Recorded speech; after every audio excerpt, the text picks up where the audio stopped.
जय गुरु जी संगत जी। वीडियो को लाइक कीजिए, चैनल को सब्सक्राइब कीजिए और बेल आइकन को प्रेस कर दीजिए ताकि आपको लेटेस्ट वीडियो की जानकारी अच्छे से मिल सके। जय गुरु जी संगत जी। संगत जी, जिस प्रकार से आप सभी सत्संग अंत तक और बहुत ध्यान से सुनते आए हैं, वैसे ही आज का सत्संग भी आपको अंत तक और ध्यान से सुनना है। तो आज का हम पहला सत्संग गुड़गांव के जोशी अंकल का शुरू करेंगे। तो चलिए सत्संग शुरू करते हैं। मेरे पूर्व कर्मों और संस्कारों के कारण दिव्य आत्मा गुरुजी ने मुझे अपने पास आने दिया। मेरे लिए गुरुजी का वर्णन करना अत्यंत कठिन है। मन भाव विभोर हो जाता है। यदि गणेश उनका वर्णन नहीं कर पाए तो मैं कौन होता हूँ उनका वर्णन करने वाला। हम गुरुजी के पास बिना किसी आशा या कष्ट के गए और उनकी आकर्षण शक्ति हमें उनके पास बार बार खींच कर ले गई। मैं संगत के लिए नाश्ता लेकर मंदिर जाता था। गुरुजी उस समय अक्सर पाठ कर रहे होते थे। मेरे माता पिता शुक्रवार का व्रत रखते थे। इसका अर्थ यह था कि उस दिन मुझे खट्टा खाना तो दूर की बात थी, हमारे लिए उसको छूना भी निषेध था। उस दिन शुक्रवार था और मेरी माँ ने ऐसा कुछ भी करने से मना किया था। उस दिन मेरे वहाँ पहुँचने से पूर्व गुरुजी पाठ कर शीघ्र ही बाहर आ गए थे। जैसे ही मैं वहाँ पहुँचा, गुरुजी ने अपने एक सेवक सुदामा को शीतल पे ठंडा जल लाने के लिए कहा। मैं गुरुजी का दिया हुआ वो ठंडा जल प्रसाद समझकर पीकर अति प्रसन्न हुआ और घर लौट आया।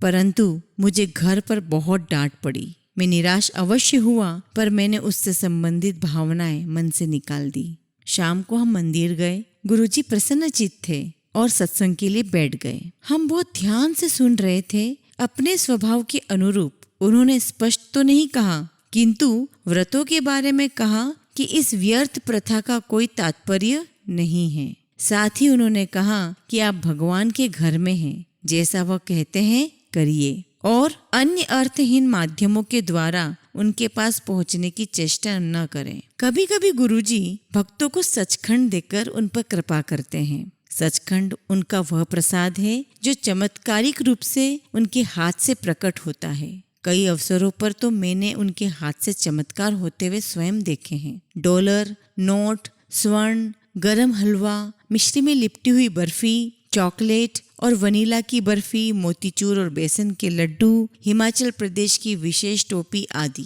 एक दिन गुरुजी एक भक्त के यहाँ भोजन के लिए गए थे। लंगर परोसा गया और प्रथा के अनुसार संगत ने गुरुजी से पहले खाया।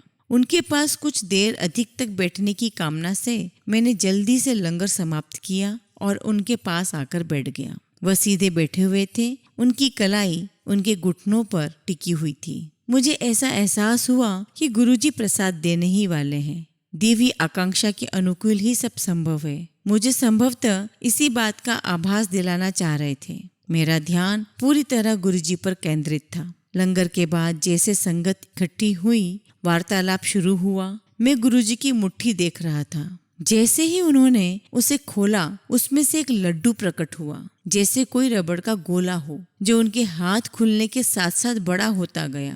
पहले तो कुछ भी असामान्य नहीं लगा, फिर सब कुछ समझ में आया कि जैसे जैसे मुट्ठी खुल रही थी, उस लड्डू का आकार भी बढ़ रहा था। मेरे पिता सेना में सेवारत थे और जालंधर से उनका ट्रांसफर हो गया था। हम सामान बंद कर रहे थे। लकड़ी के बक्से, लोहे के बक्से, बोरियों में सामान रख रहे थे। उन पर नंबर लगाने का कार्य बचा था और वह सब चारों ओर बिखरे हुए थे। उसी शाम को गुरुजी घर आए। उनके प्रवेश करते ही बिजली जाने से अंधेरा हो गया। गुरुजी तुरंत बोले, इमरजेंसी लाइट 13 नंबर वाले बक्से विच है। गुरुजी स्वभावतः ऐसे बोलते हैं कि लगता है कि उन्होंने कुछ खास नहीं बोला है, जब तक आप उस पर विचार नहीं करें। सामान पर नंबर प्लेट नहीं थी।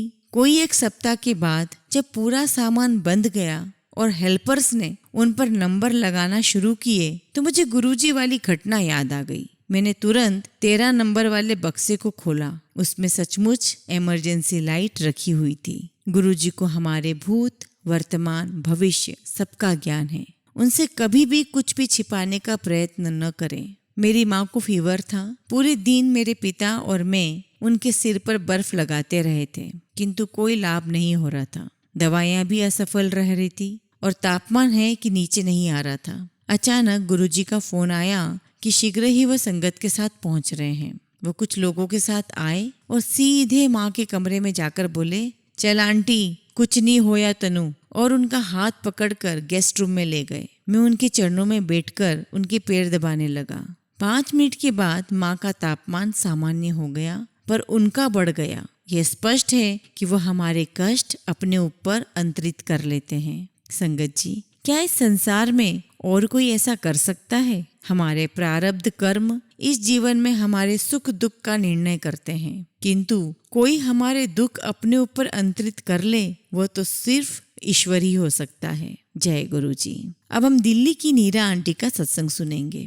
1995 में स्वीडन में 13 वर्ष रहने के बाद स्वदेश वापस लौटने पर मेरी गुरुजी के यहाँ जाने की यात्रा आरंभ हुई। उस समय गुरुजी के हर दर्शन का अवसर आशीष से परिपूर्ण है। एक यादगार घटना है। जब मैंने गुरुजी के यहाँ जाना शुरू किया, मैं शांति और स्थिरता की खोज कर रही थी। मैंने सुना था कि गुरुजी ने कैंसर, हृदय रोगियों और न जाने कितने असाध्य रोगों से अपने भक्तों को मुक्त किया हुआ था। एक अवसर पर मेरे साथ एक अनोखी घटना हुई।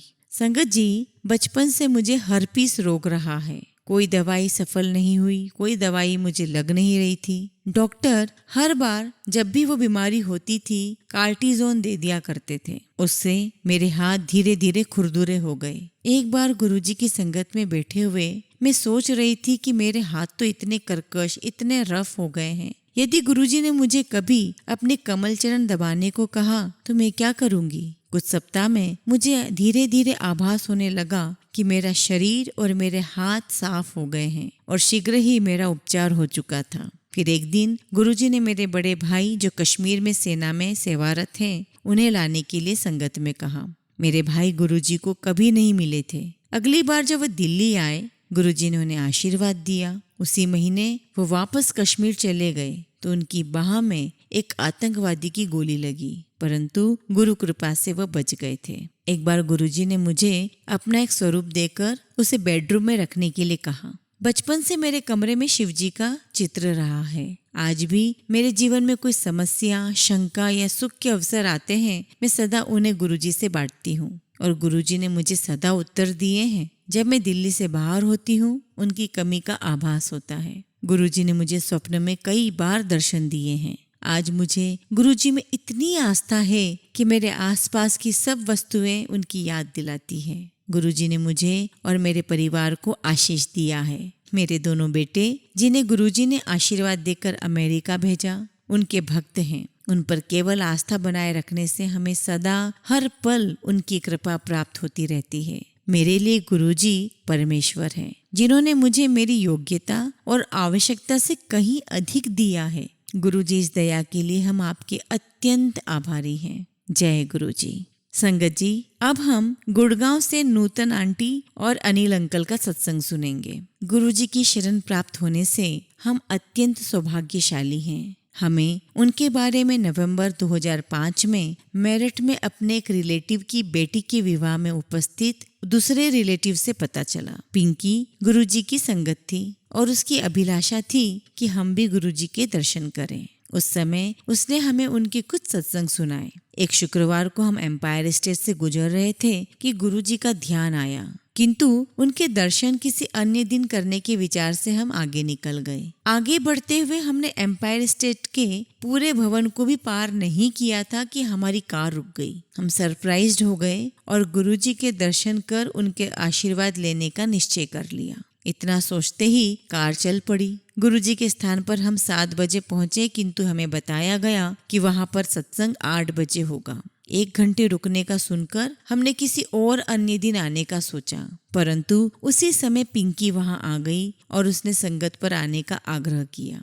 हम उस दिन से गुरुजी की संगत में लगातार आते रहे हैं। गुरुजी के दर्शन करने से पूर्व हम भटक रहे थे, किंतु उनकी दया से अब हम सही मार्ग पर अग्रसर हैं। हमारी पुत्री रक्षिता को अमेरिका की एक यूनिवर्सिटी में MBS में प्रवेश करने के लिए 15 जनवरी 2006 तक पहुंचना था, किंतु उसके डॉक्यूमेंट्स में कुछ अड़चनें थी, जिसे कोर्ट से वेरीफाई करवाना जरूरी था, किंतु उस समय कोर्ट विंटर ब्रेक के कारण बंद थे।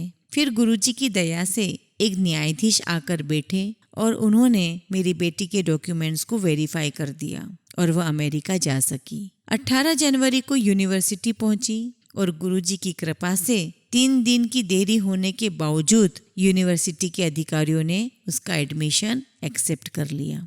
दिल्ली एयरपोर्ट पर उसका सामान अधिक था और उसे या तो कुछ सामान निकालना पड़ता या फिर $180 देने को कहा गया।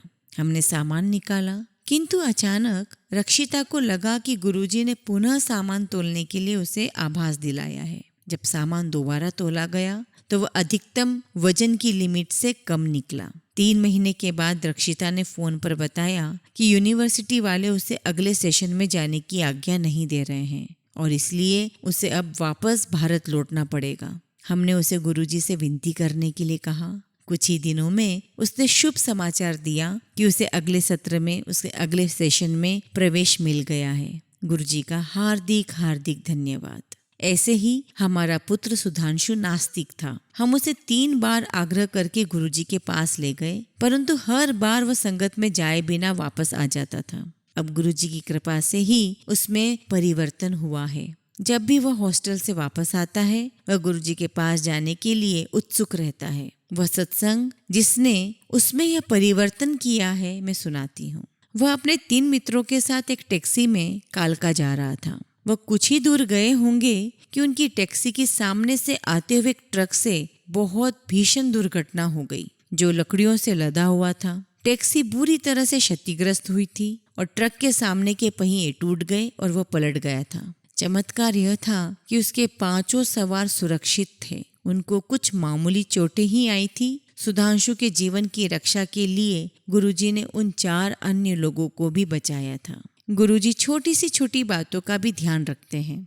2005 की शीत ऋतु में एक उपचार के लिए गुरुजी ने हमें प्रतिदिन यमुना पुल पर जाने का निर्देश दिया था। एक बार एक चढ़ाई पर हमारी कार रुक गई। हमने उसको धक्का देकर चलाने का विफल प्रयास किया। उसके बाद गुरुजी से विनती की, संगत जी, अचानक 2 सिख युवक कहीं से आए और उन्होंने हमारी सहायता की। उन्होंने कार को धक्का लगाया और उसके चलने के तुरंत बाद पता नहीं कहाँ अदृश्य हो गए। गुरुजी ने हमें स्वप्न में भी कई बार दर्शन दिए हैं। एक बार मेरे पति अनिल को सुबह स्वप्न आया कि गुरुजी ने उन्हें प्रसाद में मिठाई दी है, किंतु जब उन्होंने अपना हाथ खोला तो उसमें धन था, कुछ रुपए थे। गुरुजी सर्वज्ञाता और सर्वशक्तिमान हैं। उन्होंने हमारे परिवार और हमारे अतीत के बारे में बताया था। उन्होंने अखिल भारतीय आयुर्विज्ञान संस्थान में हुई अनिल की गंभीर सर्जरी के बारे में बताया, जिसके कारण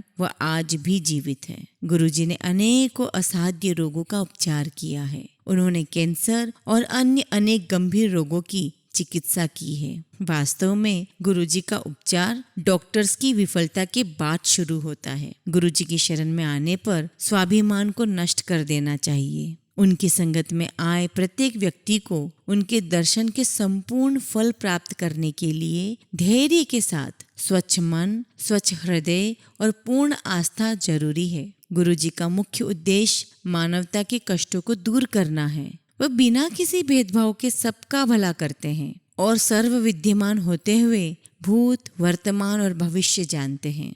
उन्हीं की दया से संगत के सदस्य अपनी समस्त आशाएं पूर्ण कर सकते हैं। गुरुजी की उपस्थिति से हम अत्यंत भाग्यशाली हैं। वह हमारे कष्ट और विपदाओं को दूर करते हैं। कहते हैं कि जिस भक्त पर आपकी कृपा हो जाए गुरुजी, उसे कोई नष्ट नहीं कर सकता। ओम नमः शिवाय। शिवजी सदा सहाय। ओम नमः शिवाय। गुरुजी सदा सहाय। जय गुरुजी। शुक्राना गुरुजी।